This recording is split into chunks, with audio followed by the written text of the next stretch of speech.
Deus abençoe a cada irmão.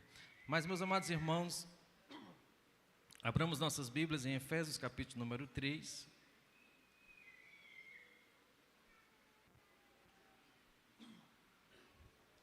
Verso de número 14 ao verso 21. É uma oração do apóstolo Paulo, uma das mais belas orações neotestamentária, escrita, as epístolas da prisão, são 4, Efésios, Filipenses, Colossenses, Filemon, e essa é uma das epístolas da prisão, onde Paulo lá se ajoelha, como ele aqui mesmo diz, e faz uma oração. E se nós sairmos daqui nesta noite com essa oração em nossos corações, entendendo esta oração e guardando em nossos corações, eu saio daqui com missão cumprida e com coração alegre de entendermos a importância dessa oração e podermos passar a orar dessa forma como ele orava. Paulo, no momento de prisão, ele teve algumas experiências muito maravilhosas. Filipenses 1:12, ele disse que para os irmãos não se ficarem atribulados, ele disse: meus irmãos, não se atribulem, as minhas prisões contribuíram para o progresso do Evangelho.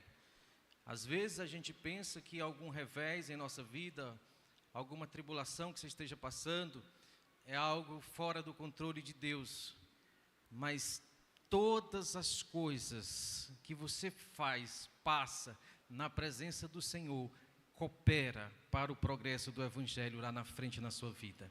Pode ser um maior revés que aconteça em sua vida, algo catastrófico que você diz, aqui não tem o que extrair, é só dor e sofrimento. Lá na frente você vai ver que foi um grande agir de Deus na sua vida.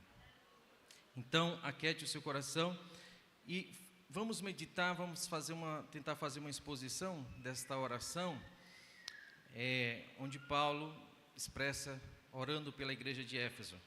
Diz assim a palavra do Senhor, e se os irmãos puderem acompanhar e permanecer com a Bíblia aberta, nesse capítulo 3, nós vamos meditar um pouco.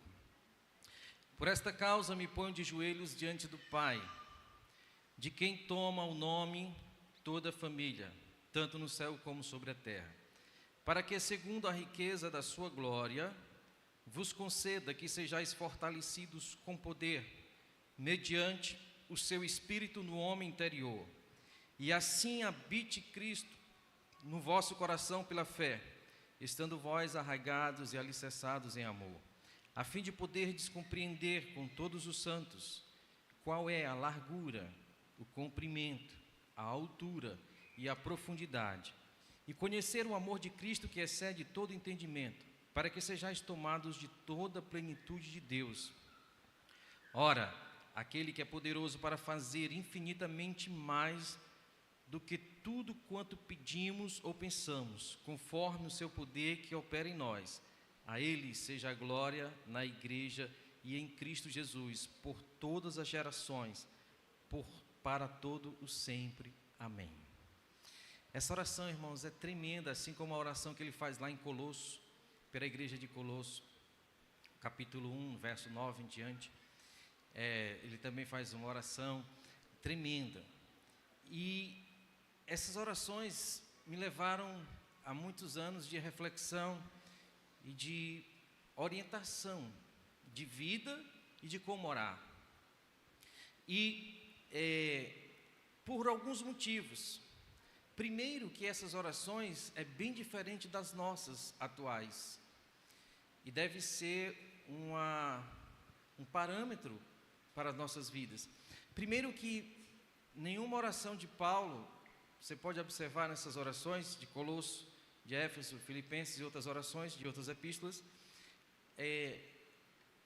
Paulo não trata de nada físico, de nada financeiro, de nada desta vida, embora saibamos que a igreja tinha necessidades, mas não era o motivo prioritário de suas orações. não era a causa central de suas orações. As suas orações sempre eram em âmbitos espirituais. A oração lá de Colossos, no capítulo 1, no verso 9, ele diz que ora para que os irmãos sejam cheios do pleno conhecimento, se o irmão puder botar no verso 9, capítulo 1 de Colossenses, do pleno conhecimento de Deus. Por esta razão, nós também, desde o dia que ouvimos, não cessamos de orar por vós e de pedir que sejais cheios do conhecimento de sua vontade, toda sabedoria e inteligência espiritual. E aí ele está discorrendo mais coisas espirituais. Olha só, irmãos, aqui também você vai ver que a oração dele é nesse viés. Se fosse eu no lugar de Paulo, certamente eu estaria pedindo aos irmãos para levantar uma campanha de oração para Deus abrir as cadeias, para Deus tirar-me dali para pregar o seu evangelho. Paulo, primeiro, não tem uma preocupação pessoal. A preocupação dele era com a igreja. Segundo, não era com nada material. Não que nós não possamos orar por coisas materiais, mas é secundário. Observe, irmãos, que muitas vezes nós pedimos orações, os pedidos de oração, muitas vezes é voltado por alguma enfermidade, um emprego, alguma conquista. Nossos pedidos de orações, nossas orações é muito mais no campo material, pouco no campo espiritual, principalmente para conhecer a vontade de Deus. E aqui a oração de Paulo é para conhecer, para que os irmãos conhecessem as dimensões. E aí a gente põe um tema, né? Eu já ouvi sermões aqui nessa passagem sobre as 4 extremidades da cruz, né?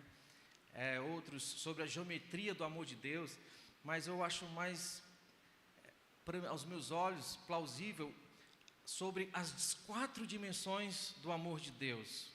Paulo fala no verso 18, a fim de poder compreender com todos os santos a largura, o comprimento, a altura e a profundidade do amor de Deus. É bem verdade, irmãos, que, como ele mesmo diz no verso 19, que excede todo o entendimento.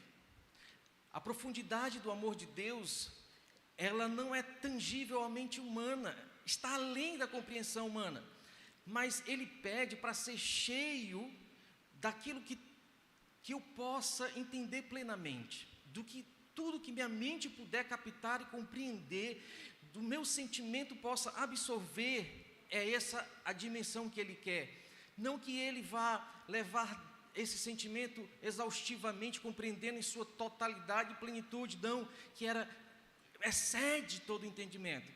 Mas se nós entendermos o motivo dessa oração, entendermos a necessidade de conhecermos essa dimensão do amor de Deus, nós vamos ter uma vida diferente, uma oração diferente, parâmetros e balizas diferentes para a nossa fé.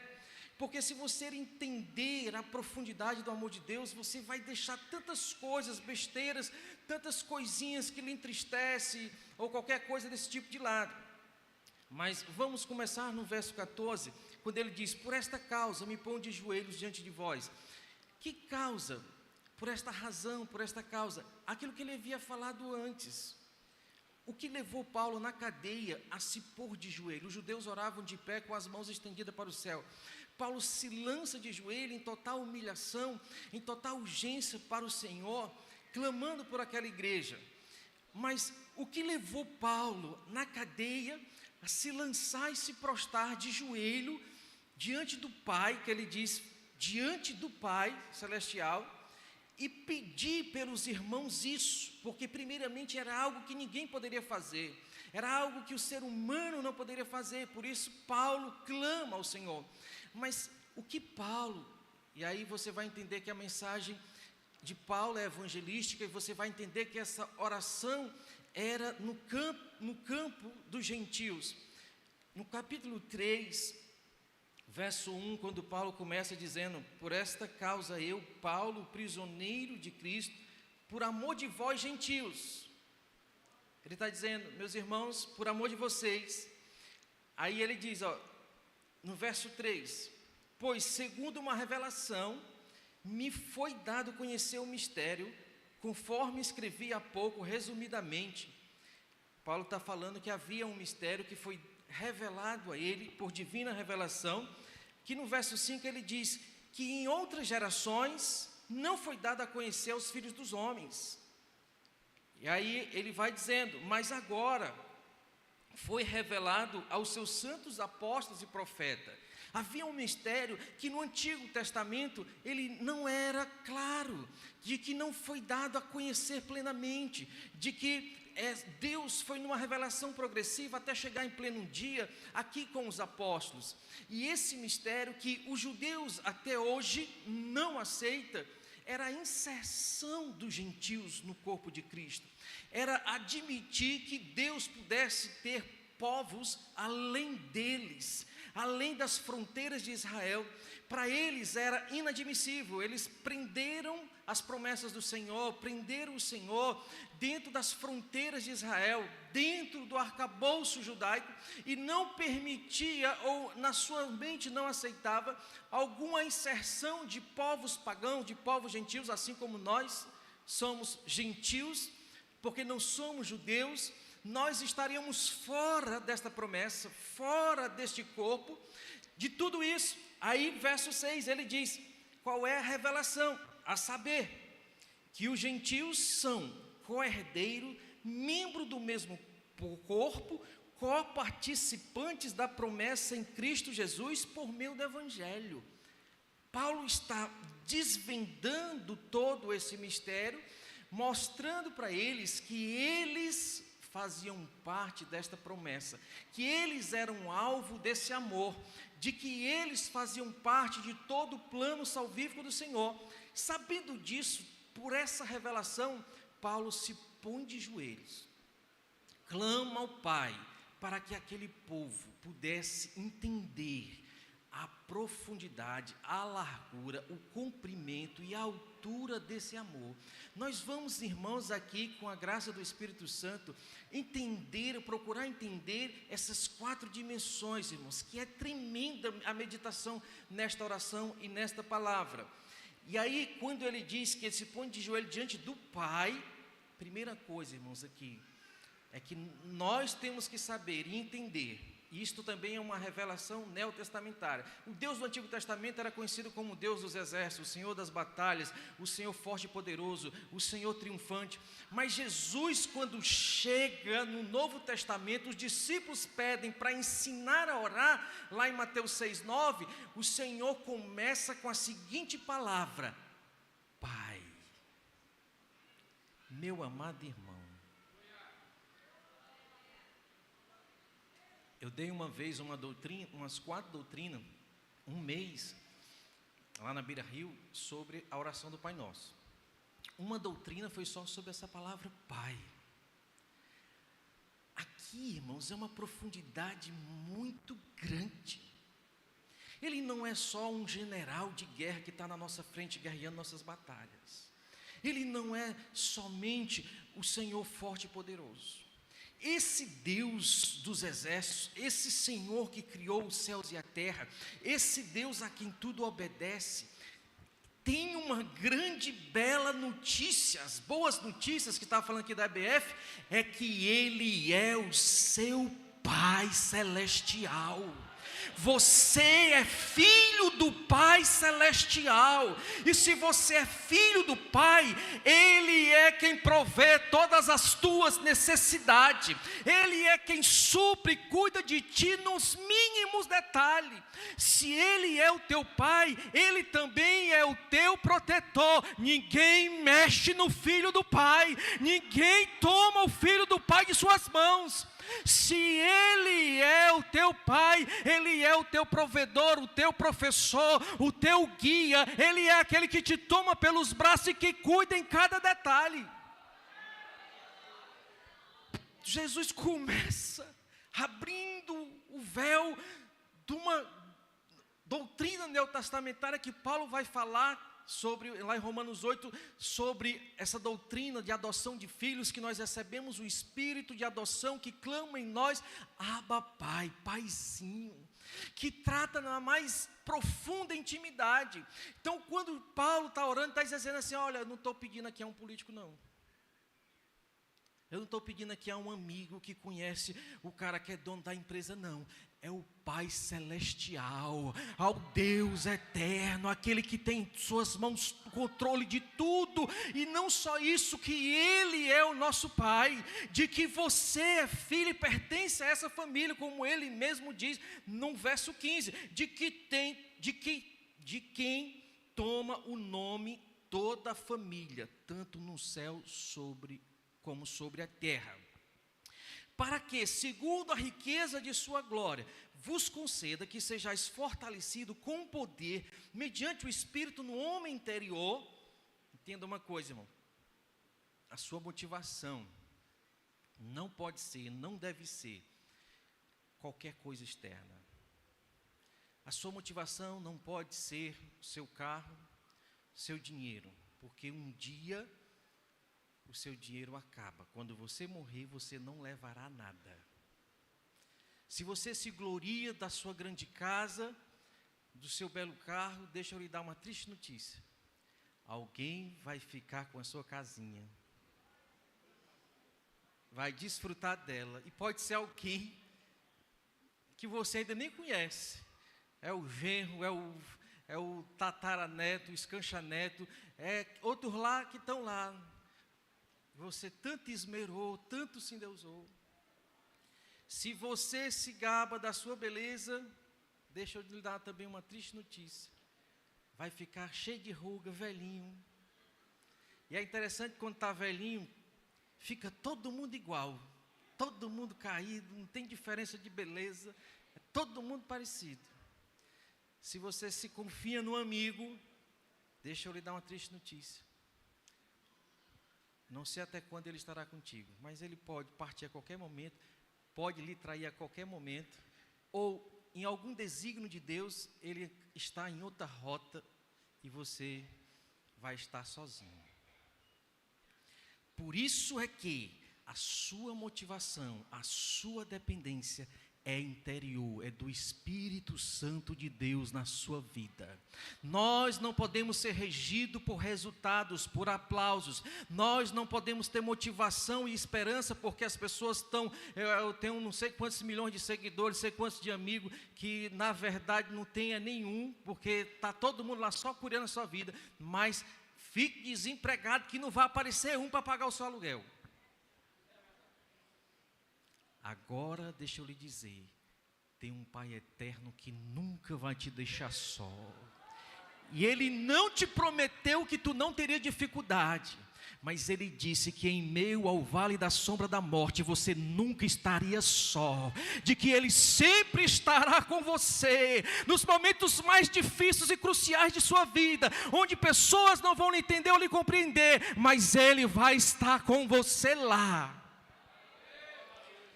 E aí Paulo diz, ei meus irmãos, primeiro entenda uma coisa, sua confiança, sua dependência não pode ser do político, do dinheiro, da beleza, de qualquer coisa desta vida, não, a sua motivação é interior, é o Espírito que Deus colocou na tua vida, que lhe sela, que lhe garante que você é filho do Pai eterno, é quem renova a tua fé, a tua esperança, a tua alegria todos os dias, é aquele que te encoraja todos os dias, é aquele que quando você amanhece dizendo, meu Deus, eu já não aguento mais tanta luta, tanto problema, tantos anos, e Ele diz, vai, porque eu sou contigo e não temas, continua, persevera.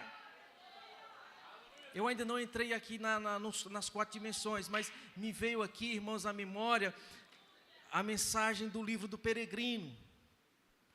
O Peregrino foi escrito em 1678, no século 17, ali o pastor John Bunyan, preso, 8 anos, perseguição da Inglaterra e tal. E Deus dá uma grande revelação, o livro do Peregrino. Foi o primeiro livro que eu dei para a minha primogênita Esther Hadass. O pastor anunciou, né? Já casada, aí os pessoal olham, rapaz, pastor, o senhor casou com quantos anos? Já tem uma filha casada. Uma vez a gente estava comprando um livro ali na Bienal, a vendedora atendendo a gente. Aí achava que era esposa e esposa. Aí quando ela se virou assim para mim, o senhor vai comprar o livro para mim? Aí a mulher, senhor? Isso é minha filha, eu precisava que era esposa e esposa. Mas eu me casei com 21 anos e ela nasceu, tinha 22. E aí o primeiro livro que eu dei a ela foi o do Peregrino. Depois eu dei a Peregrina. E lá tem uma passagem, irmãos. O livro do Peregrino é maravilhoso. Castelo da Dúvida, o Pântano do Desânimo. O peregrino vai saindo da cidade da destruição, que é esse mundo, para Canaã celestial. E ele vai passando por vários obstáculos na vida, assim como um cristão passa.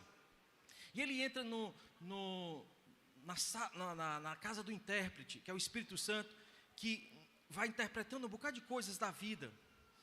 Aí Deus me trouxe à memória agora uma passagem lá desse livro, que ele vê uma fogueira, o peregrino vê uma fogueira, e alguém jogando água, e a fogueira,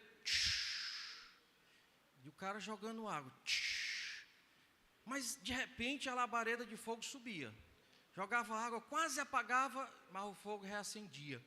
Ao peregrino, quem é esse homem jogando água? Quem é essa fogueira?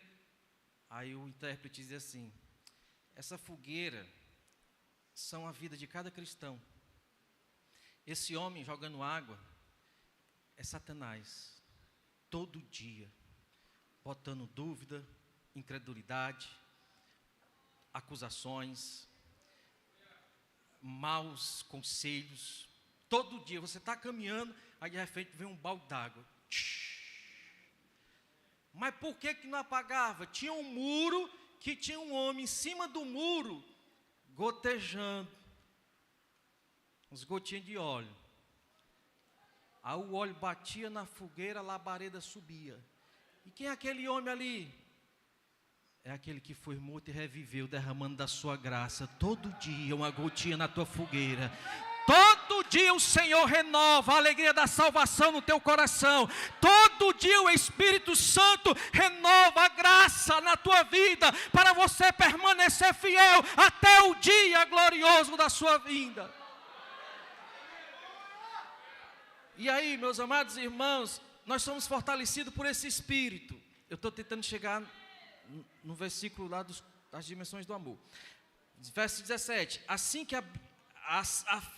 que habite Cristo em vossos corações, pela fé, estando arraigado e alicerçado em amor.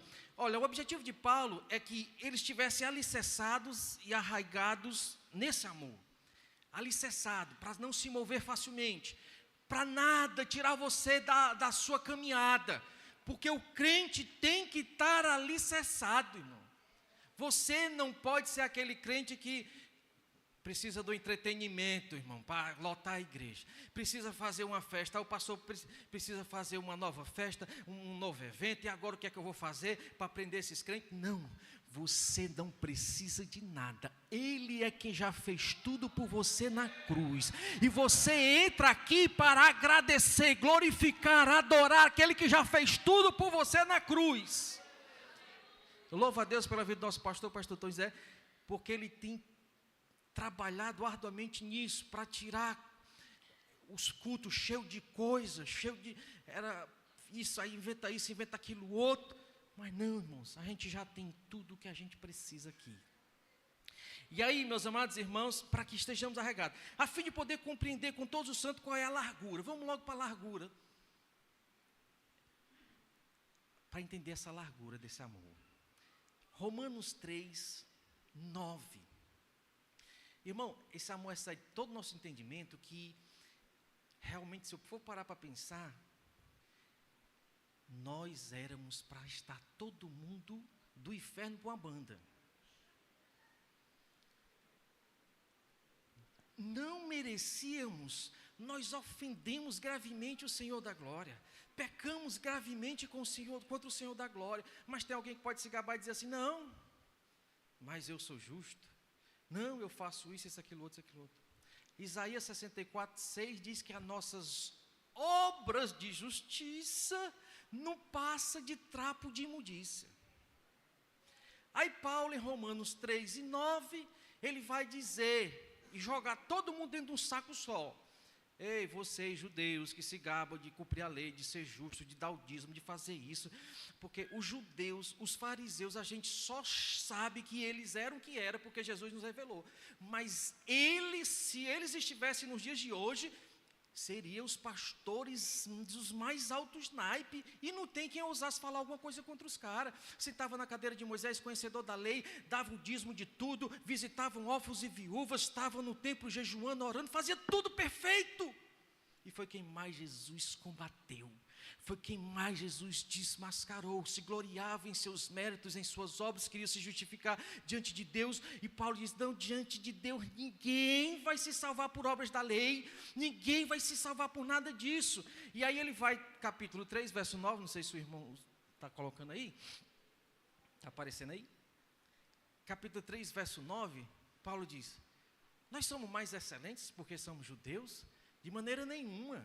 Já antes demonstramos que tanto os judeus como o grego estão tudo dentro do mesmo saco, tudo debaixo do pecado. Verso 10 em diante, e acaba com a gente.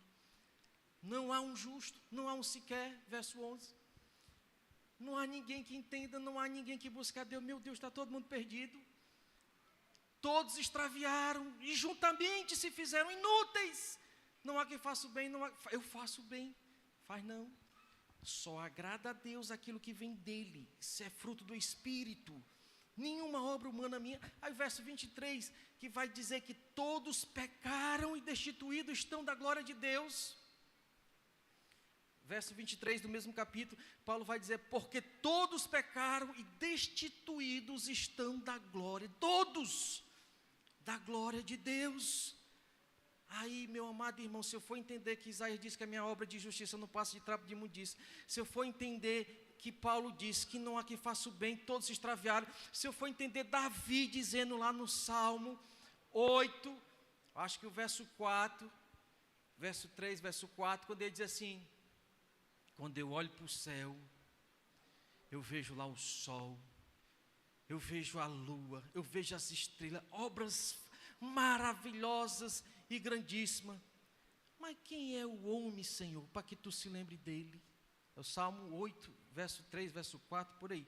Que o Davi, quando eu vejo teus céus, as obras dos teus dedos, das tuas mãos, a lua, as estrelas que preparaste, coisas grandiosas. Aí verso 4 ele diz, quem é o homem mortal para que tu te lembre dele?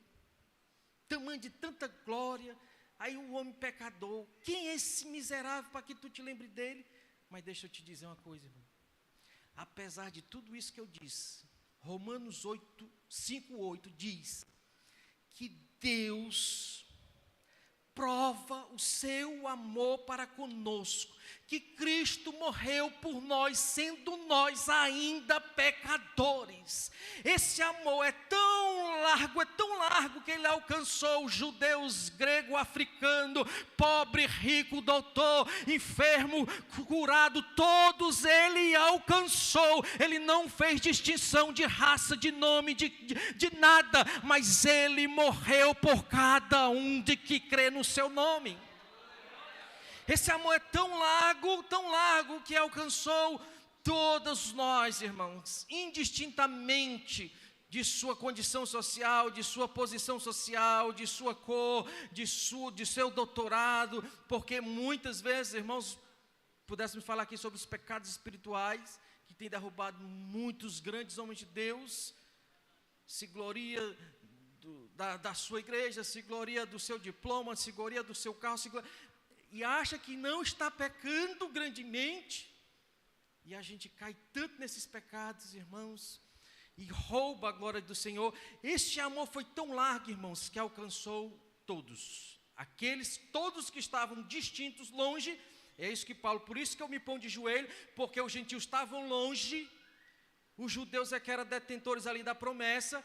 Esse mistério me foi revelado por divina revelação, e a saber que os gentios agora estão no mesmo corpo, são co-herdeiros das mesmas promessas, fazem parte da mesma família. Eu e você fomos resgatados e fazemos parte da mesma família, pertencemos ao mesmo corpo. Esse amor foi tão largo que alcançou a todos indistintamente. Esse amor foi tão cumprido, irmão, foi tão cumprido, que ele alcançou desde o primeiro pecado, Adão, Eva, Caim, e aí vem se arrastando por toda a humanidade. Esse pecado que ofendeu a Deus lá no Jardim do Éden e que ofende ainda hoje.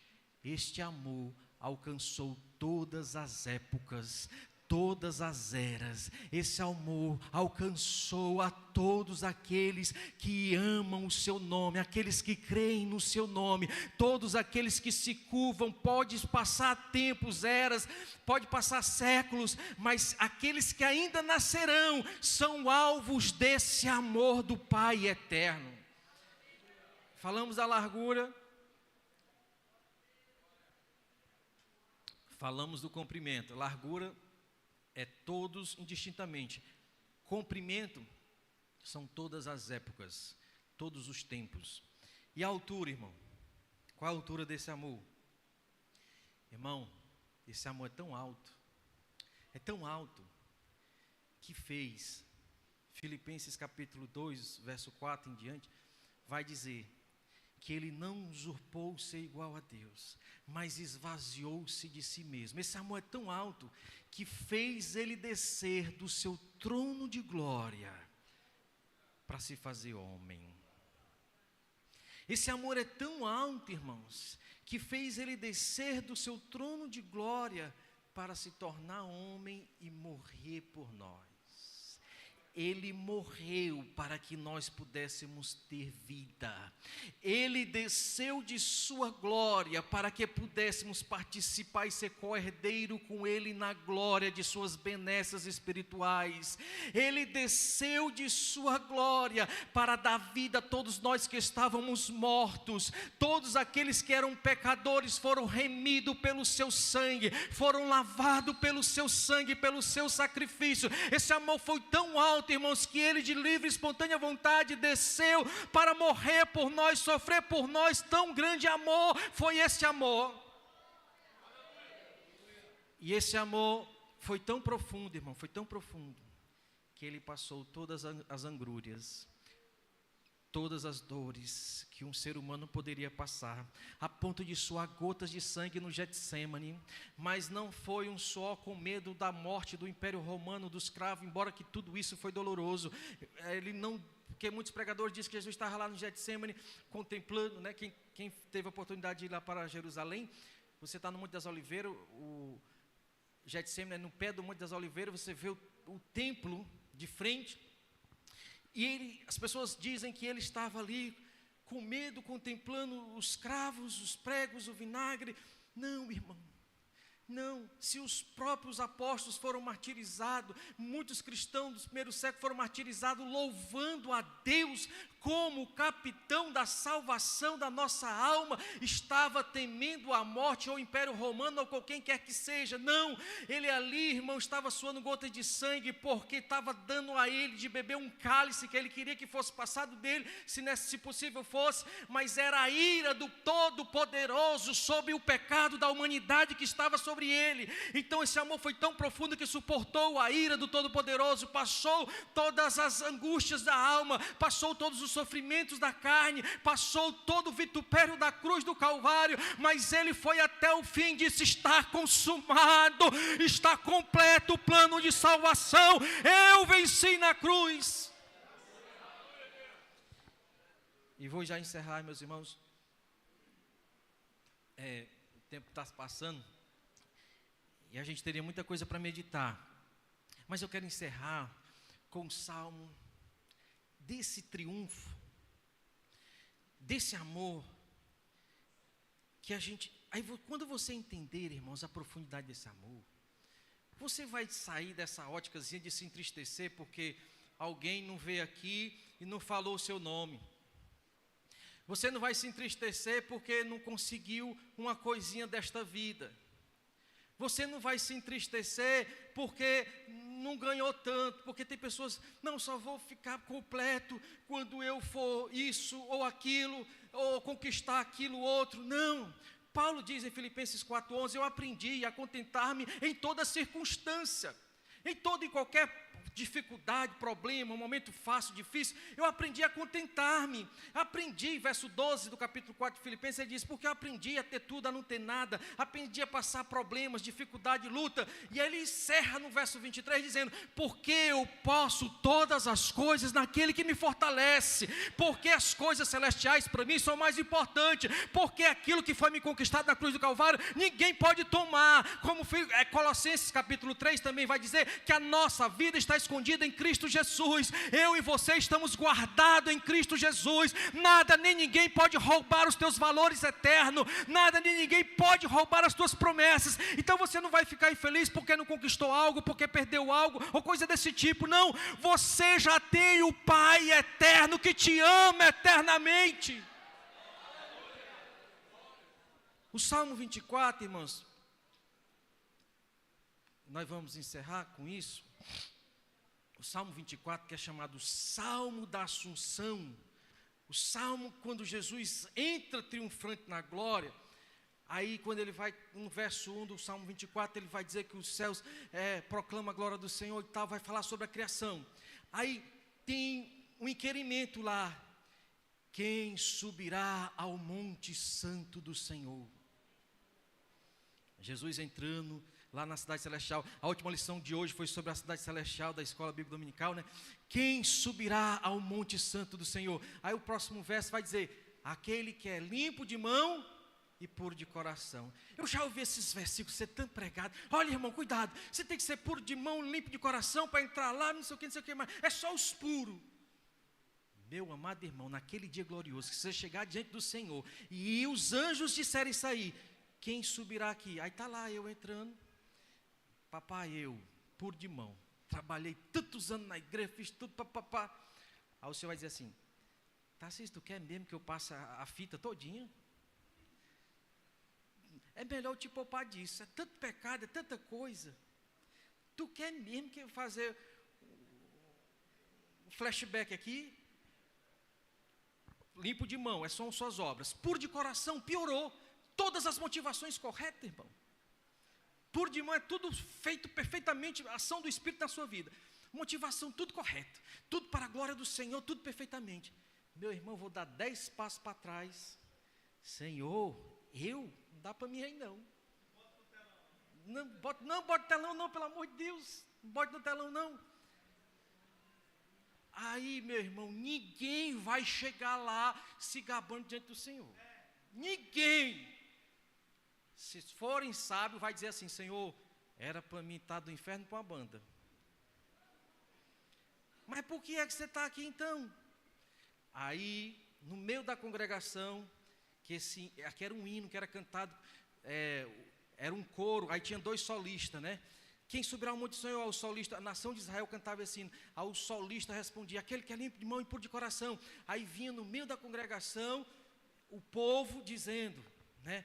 Aí no versos em diante vai dizer, quando ele está entrando triunfantemente nos portais celestiais, na sua assunção, aí ele diz, diante dos portais celestiais, os anjos, os arcanjos, os querubins, tudo lá cercando os exércitos de anjos, nunca um homem ousou tocar nos portais celestiais, aí está lá ele.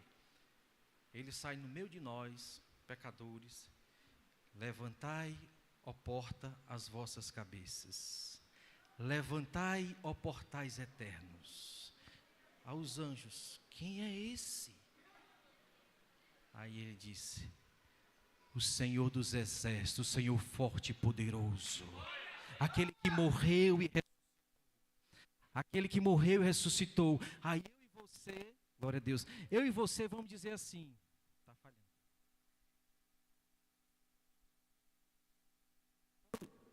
Glória a Deus, eu e você vamos dizer assim, Senhor, eu não sou merecedor, mas é por causa dele, é pelo amor dele, é atrás dele que a caravana vai entrar na cidade celestial. Aí os anjos olham assim, mas quem é esse rei? Quem é ele? Quem é esse rei? Aí deixa eu te dizer, quem é ele? é o Filho de Deus que desceu para morrer por amor a nós.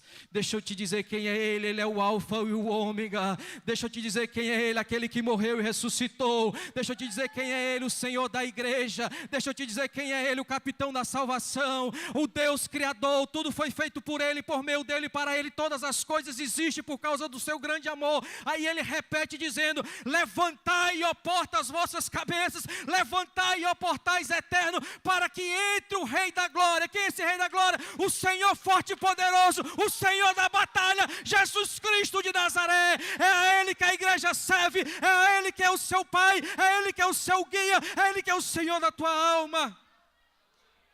Jamais vamos entender tão grande amor, mas Ele te amou, Ele me amou. Entregue a sua vida àquele que te amou na cruz do Calvário. Não rejeite a oferta desse grande amor, aquele que se entregou por ti. Hoje abre os braços para você vir ao encontro dEle.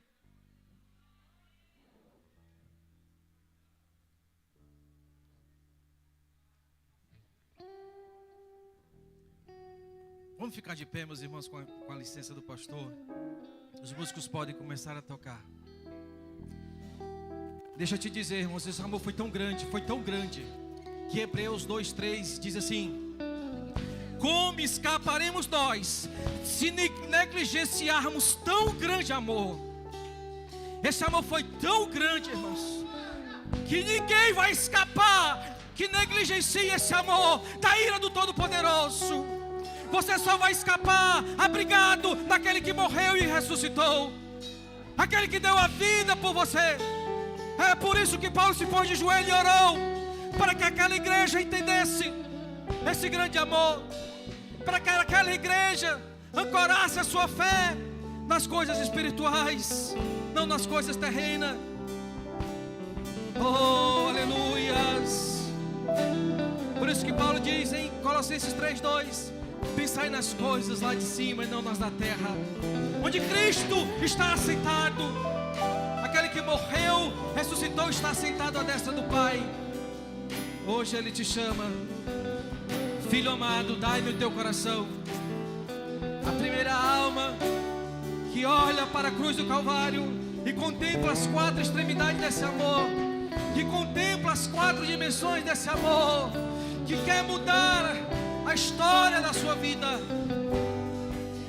Hoje Ele te chama: vem, filho meu, dai-me o teu coração. Eu não sei se tem alguém em nosso meio que ainda não conhece esse amor, que ainda não teve a sua vida plenamente em comunhão com esse amor. Mas deixa eu lhe dizer, Ele morreu, ressuscitou e está aqui nesta noite ofertando esse amor para a sua vida, para a sua casa, para mudar a sua história. Foi a melhor coisa que aconteceu em minha vida. É meu único porto seguro. É tudo que eu tenho. É o Senhor, Rei da Glória. Ele é o anelo da nossa alma. Glória ao nome do Senhor.